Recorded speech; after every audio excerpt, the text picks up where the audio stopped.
کہ اے کافرو، جن بتوں کو تم پوجتے ہو ان کو میں نہیں پوجتا، اور جس اللہ کی میں عبادت کرتا ہوں اس کی تم عبادت نہیں کرتے، اور میں پھر کہتا ہوں کہ جن کی تم پرستش کرتے ہو ان کی میں پرستش کرنے والا نہیں ہوں، اور نہ تم اس کی بندگی کرنے والے معلوم ہوتے ہو جس کی میں بندگی کرتا ہوں، تم اپنے دین پر میں اپنے دین۔ اور ان لوگوں کی نماز خانہ کعبہ کے پاس سیٹیاں اور تالیاں بجانے کے سوا کچھ نہ تھی، تو تم جو کفر کرتے تھے اب اس کے بدلے عذاب کا مزہ چکھو۔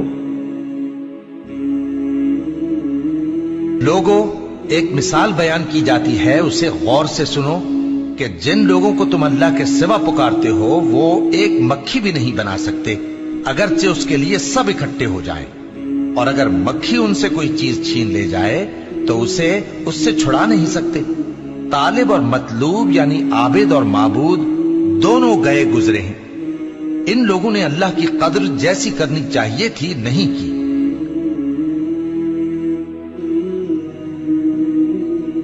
اور جب کوئی بے حیائی کا کام کرتے ہیں تو کہتے ہیں کہ ہم نے اپنے بزرگوں کو اسی طرح کرتے دیکھا ہے، اور اللہ نے بھی ہم کو یہی حکم دیا ہے۔ کہہ دو کہ اللہ بے حیائی کے کام کرنے کا ہرگز حکم نہیں دیتا، بھلا تم اللہ کی نسبت ایسی بات کیوں کہتے ہو جس کا تمہیں علم نہیں؟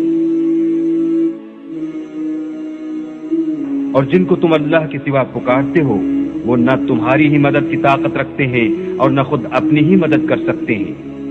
اور اگر تم ان کو سیدھے رستے کی طرف بلاؤ تو سن نہ سکے، اور تم انہیں دیکھتے ہو کہ بظاہر آنکھیں کھولے تمہاری طرف دیکھ رہے ہیں مگر فی الواقع کچھ نہیں دیکھتے۔ یہ بہرے ہیں، گونگے ہیں، اندھے ہیں کہ کسی طرح سیدھے رستے کی طرف لوٹ ہی نہیں سکتے۔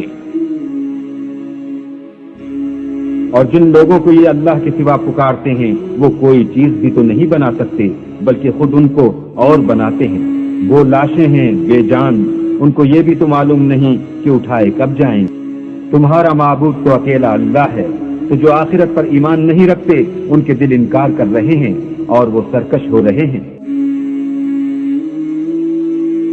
کہو کہ بھلا تم نے ان چیزوں کو دیکھا ہے جن کو تم خدا کے سوا پکارتے ہو، اور ذرا مجھے بھی تو دکھاؤ کہ انہوں نے زمین میں کون سی چیز پیدا کی ہے یا آسمانوں میں ان کی شرکت ہے۔ اگر سچے ہو تو اس سے پہلے کی کوئی کتاب میرے پاس لاؤ، یا علم انبیاء میں سے کچھ منقول چلا آتا ہو تو اسے پیش کرو۔ اور اس شخص سے بڑھ کر کون گمراہ ہو سکتا ہے جو ایسے کو پکارے جو قیامت تک اسے جواب نہ دے سکے اور ان کو ان کے پکارنے ہی کی خبر نہ ہو۔ اور جب لوگ جمع کیے جائیں گے تو وہ ان کے دشمن ہوں گے اور ان کی پرستش سے انکار کریں گے۔